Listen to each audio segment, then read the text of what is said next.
How y'all doing? For those of you who still wants to read sword and sorcery and heroic fantasy stories that are written today, one of the places you can go is Heroic Fantasy Quarterly. It's a free electronic magazine online.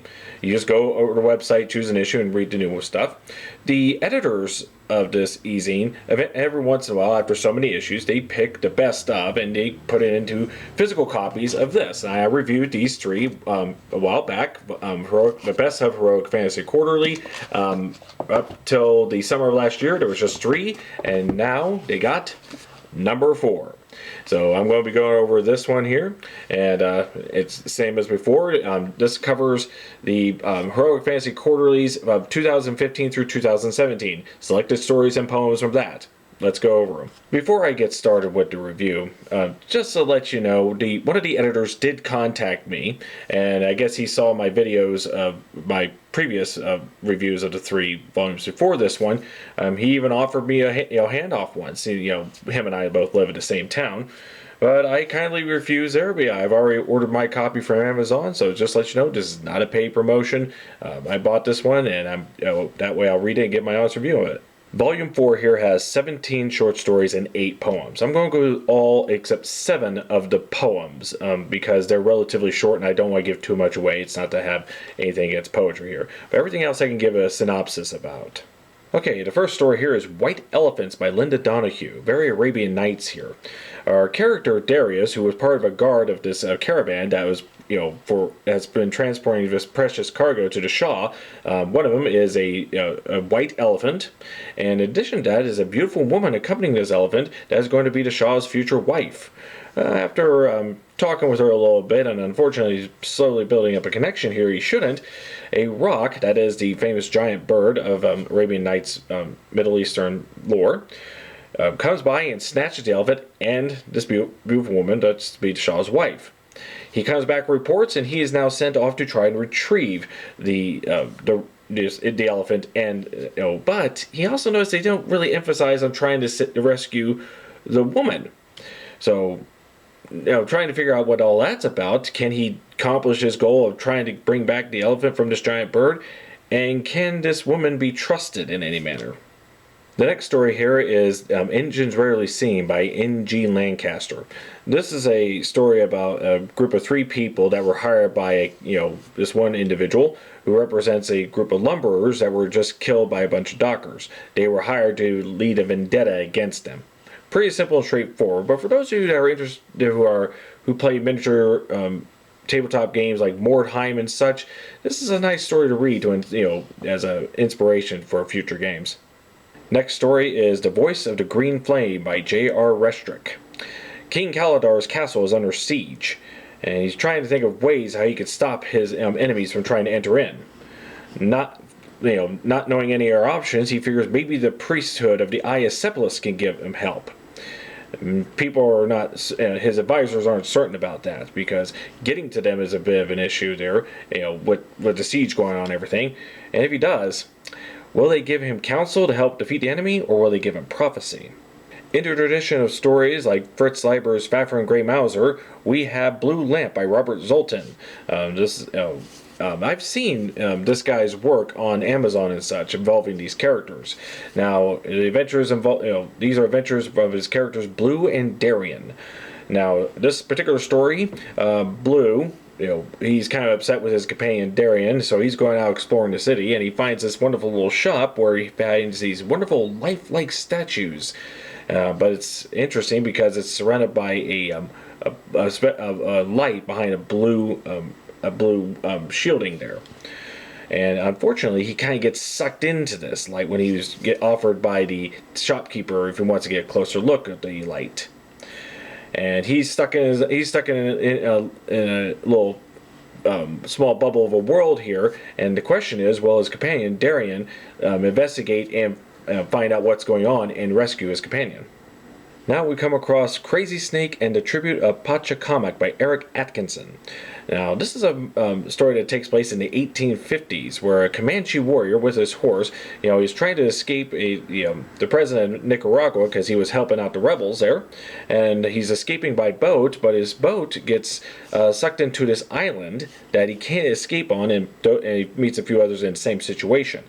Upon this island, he finds out these interesting little statues that come to life and ask for tribute. And what is this about? Well, apparently this is a god that needs a special sort of tribute to make manifest in this world. Does Crazy Snake, our main character, have this such item upon him that can bring this god to life, and can he stop it if he does? This is an actual two-part of a story, and it's actually one of the longest ones at 60 pages.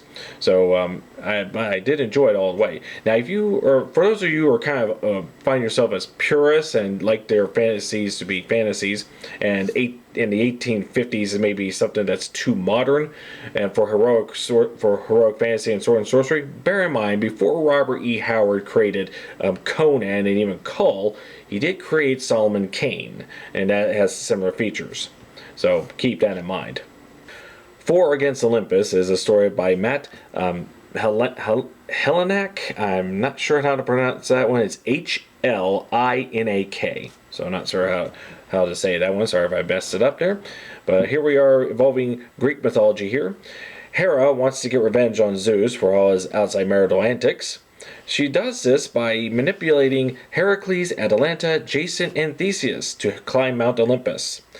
Of course, Zeus sees this, not realizing Hera's behind it, so he tries to stop them through various means. And will he succeed in stopping them, or will they? Is it more trouble than it's worth for Hera's revenge? The Brotherhood of the Book by M.R. Timpson. It's a story about a scribe invited to this monastery of the Brotherhood of the Book. Now, he comes up there and he's a scribe and he's very good, so good they even promoted him to a special place of the higher ups. Now, while he's enjoying his newfound position here, he starts exploring around, and there's a mystery behind this brotherhood, and he starts finding out what it is that he's scribing for and why it is important.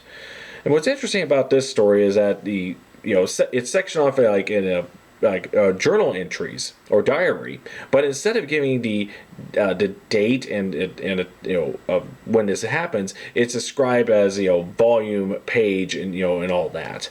So I just find it fascinating about that one.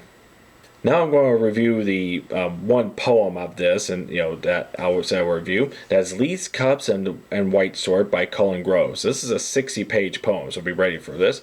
And to give a summation about this, you got a pagan army attacking a Christian stronghold here. And of course, the pagan army has various other cultures with their different beliefs other than Christianity, but it's led by a half-elf princess. And the question is, can the hero stop this war by finding a way to marry this princess?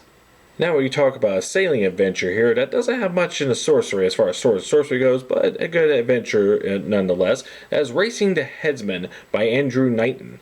A very simple story about a guy named Sir Henry who captains a ship here, and he rescues his king from a prison. But while they're trying to escape to safe harbors there, they're being chased by a much more faster ship.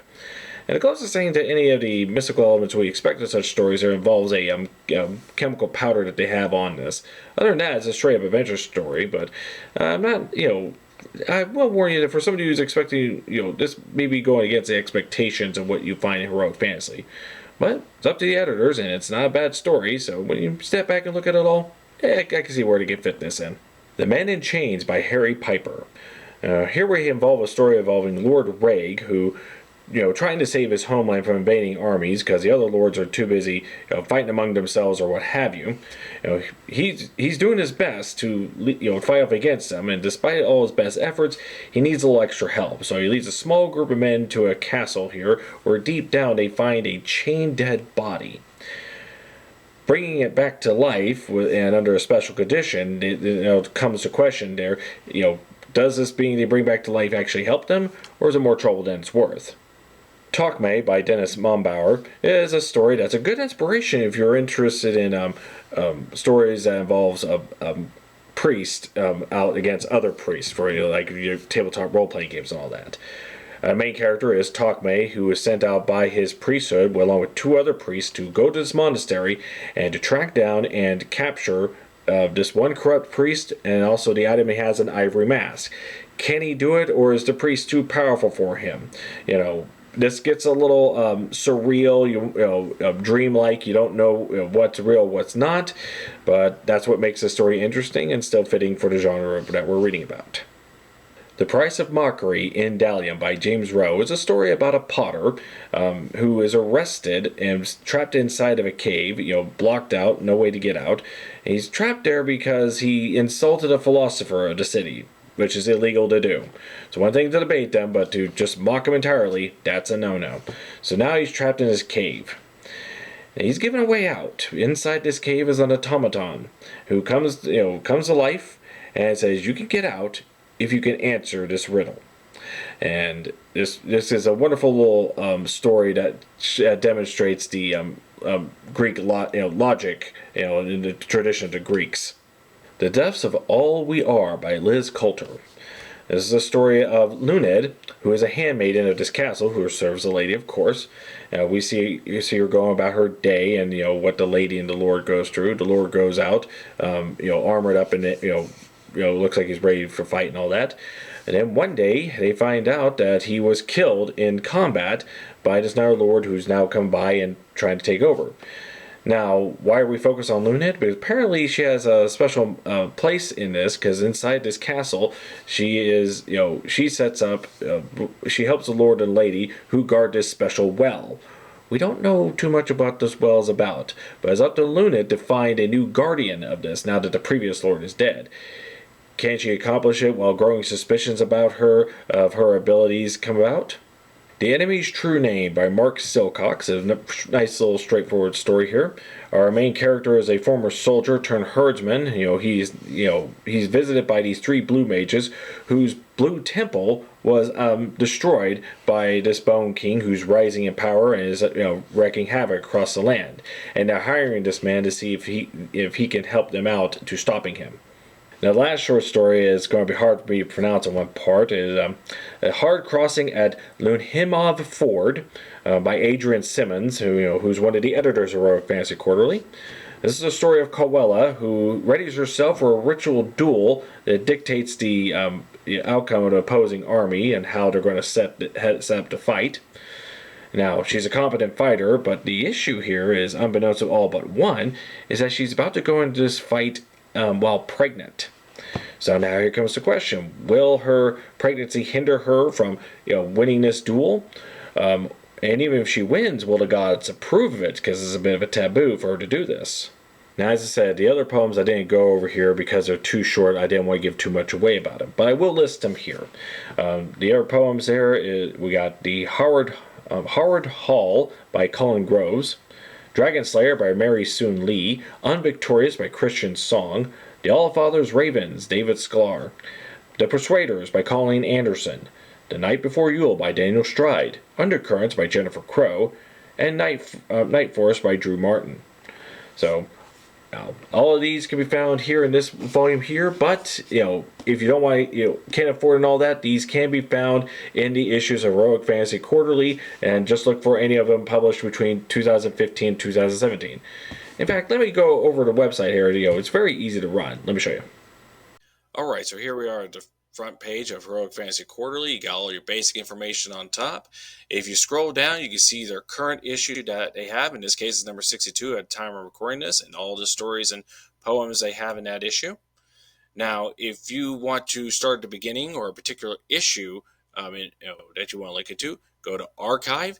Now, here's one of those things you have to keep in mind. It's not in proper numerical order, but it is in numerical order per se. It goes to number 1, then goes to 10, 11, 12, 13, and so on. When you get to 19, then it goes to 2, 20, 21, and so forth. So, yeah, again, you have to keep that in mind. It's not a major hindrance or anything. But what if there's a particular story or an author that you're after? Say, for instance, I mentioned the Crazy Horse stories, and you're wondering, did he write more of this for this magazine? through this magazine here? And well, let's find out. I can go to Eric Atkinson, who's the author, and I press search, and it goes through all of the issues and his works that he's done. So you can see Crazy Snake and the Demons of Ometepe, or Heroic Fantasy Quarterly that his stories were featured in. It could be one of the Crazy Snake ones or other stories that he did. So you could click on that, and there you can begin the story and scroll down and enjoy it. So going back, and bear in mind when you first search, it doesn't take you to the first page; it takes you to the last page. So you scroll down, you can see previous entries, and then it takes you back to the earlier issues or stories that he's published in. So keep that in mind. So with that said, it's pretty simple and straightforward. Besides those little things to keep in mind that I just mentioned. Now, suppose you're interested in submitting a story to Heroic Fantasy Quarterly. You gotta wait for for them to announce that they are open for submissions. And how do they want that? Well, you go to submission guidelines, which I pointed out earlier, and you read through that, and you read how long these your poems or stories should be. What they're for instance, our fiction word limit is a soft 10,000 words. Although we will serialize at maximum 50,000 words over 4 issues, something to keep in mind. You may submit up to 3 poems with cumulative maximum of 30 pages. No multiple outside of poetry as mentioned. Submissions, please. Pay is, depending on the length of the story here. Short stories can range from $25 to $100 depending on its length. And poetry, anywhere from about $12.5 to $25 depending on the length of the poem. Now, as I scrolled, it tells you what format to send these your submissions in, and so they can identify them. You gotta wait a certain amount of time. They say about 60 days, if I read that right. And here's the fun part here, but something to keep in mind. Things we shouldn't even have to say, but just to cover the bases. No fan fiction, no thinly veiled fan fiction, no thinly veiled real-life revenge fantasies, especially against your esteemed editors. Bonus modifiers. 3 words. Heroic fantasy fiction. We are a half-orc positive venue. Action is an art, not a diversion. 1 word. Visceral. Know your horses. Dwarves who don't always win. Barbarians with feelings. Negative modifiers. Barbarians with feelings. 3 words. Heroic fantasy parodies. Now, they're not against humorous elements in the story here, but just not parodies. Keep that in mind. Really exacting blow-by-blow combat scenes. Now, really exciting combat scenes, yes, but not exacting. Keep that in mind. Frequent or lengthy inner dialogues. 2 words, overly descriptive. Stuff you obviously lifted from your D&D, White Wolf, Legend of Five Rings, Tunnels and Trolls. Oh my god, did anybody actually play Tunnels and Trolls games? I didn't, but I know of it. Any mentions at all about playing Tunnels and Trolls? Nope. Let's see. Your second tier submission is not in proper manuscript format. Negative modifier there. You let your R rating go to your head. Violence and sex should augment the story, not be the story. Now, as a July 2010 addendum, let's see. After a year, we've noticed some things that we feel we should call to your attention. There are certain trends we have encountered and certain truisms that we feel would make everyone's life easier if we all knew them. To wit. Witty banter usually isn't. Stories that start in and in are usually out. Ditto for stories that start with a group of strangers meeting at an inn. Ditto for stories that start with a group of strangers meeting in an inn and being hired to do a job by a mysterious individual who is clearly a sorcerer or a vampire or a sorcerer vampire. We all that. Let's see. Double ditto for stories that start with a group of strangers meeting at an inn and being hired to do a job by a mysterious man who is clearly a sorcerer or vampire or sorcerer vampire, who then turns on the very adventures it hired only to be thwarted by the one dwarf in the party. In fact, toss us a dwarf curveball. So far, we've never seen a story where a dwarf character, where that character doesn't kick ass from beginning to end. Let's see. Even dwarves have defeats sometimes, even in folklore. We are all not interested in stories of vampires. We feel much the same with zombies. Neither are we terribly keen on pirates. Just remove that word and your odds go up. Keep your backstory under control and reasonable. What that really is one of the main differences between what we reject outright, what we ask for completes on, and what we end up accepting, how a backstory is handled. When taking your novel and making a short story out of part of it, try to make it look like it wasn't clearly cut from a novel. Your tale must stand on its own. Along those lines, Heroic Fantasy Quarterly publishes short stories, not novels. So if you do hook us with a short form from a novel, we'll only bend over backwards so far to accommodate unnecessary exposition or backstory in a short story that relates to the novel. In the past, we preferred secondary world settings. However, after a year, we are now more open to historical fantasy. Thanks for considering these guidelines and pitfalls. We look forward to reading your work. So it's good to go over to submission guidelines and read the whole thing. I just read sections of it. And with that, I think is very good to note. Because here's the thing. I think too much of modern fantasy fiction is derived from, aspiring writers who start off playing tabletop role-playing games and then make their fantasy worlds out of that. This is going backwards to how it should be. You should read the fantasy pulps and stories from the past and go further with folklore, mythology, and history. And those would be your stronger bases to create your new worlds and your ideas from. And I think too much stuff coming out nowadays is going the other way around. And I think that's hindering the entire genre, especially heroic fantasy, which is hard enough to find as it is. Well, I think it may sound pretty strict, especially if you're a first-time writer. But one of the arts of writing a story, particularly a short story, is to keep it nice and tight to where, you tell just what you need to tell in that particular story. You could continue on in other ways through other stories or writing longer works of fiction. May not be published here, but you could continue on from that. And bear in mind, what you leave out is just as important as what you leave in per story. So, now that I'm done with that ramble, let me give you our thoughts about Volume 4 here. I enjoyed it, particularly the Crazy Horse stories, which, after looking back, I realized that I've already read a story or two in one of the previous volumes right here. But as I said, these are good. If you like these, definitely want to check out number 4 to go with your collection. But if you don't have the means or not quite certain, about this at all, again, the website is free and easy to navigate. So with that in mind, now here's something I've noticed here. Here's Volume 1, right? And this is how thick it is. Here's Volume 4. It's risen up about twice the width. Now it's not just that one. Number 3 went up an extra 100 pages compared to the first two.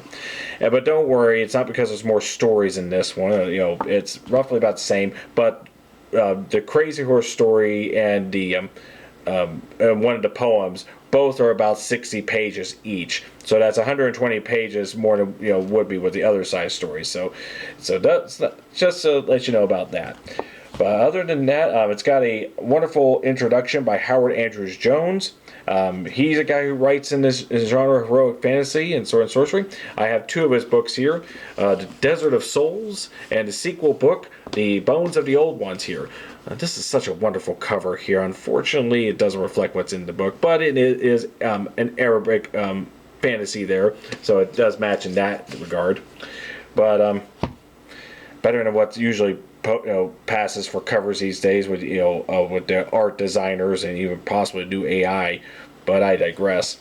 So with that, it tells. Let's see. We do have the illustrations as accompanying to each story here. So again, if you're interested in putting in art that goes with a story here, it's a good place to demonstrate that. And this one, the cover art on this one is Karolina Warlartova. He does give a brief bio to all the artists and all the authors. And you get to see the variety of walks of life that the writers who submit to this e-zine come from. So again, if you want to, these is a good read, and you can pick out all 4 of these from Amazon. or maybe you get your local bookseller to pick it up. I got the first two at Barnes and Noble, and I think they may have one issue on an online store. But if you can't get it, Amazon's a place to go. Maybe other venues. But again, it just if you don't want to pay for it, go to the website. You can probably put a donation there, and you can read them all for free. So with that said, the best of Heroic Fantasy Quarterly, Volume 4. I hope you pick up a copy and you enjoy it, and if you like it, you can go to the website and enjoy more of it. And it's probably a good place to get your fix of heroic fantasy and sword and sorcery stories. Not on the main bookshelves nowadays as they used to, but it is not dead, and it's not even on life support. You just got to dig around, dig deeper and look under the right corners to find the stuff that we need. Now, they are not on the top notch. Like, if you're expecting stuff better than Howard and all them, don't do that. Don't ever do that. This is just, people keeping the tradition alive, telling good, tight stories that tells adventures of various forms. So with that in mind, thank you all for watching and have a nice day.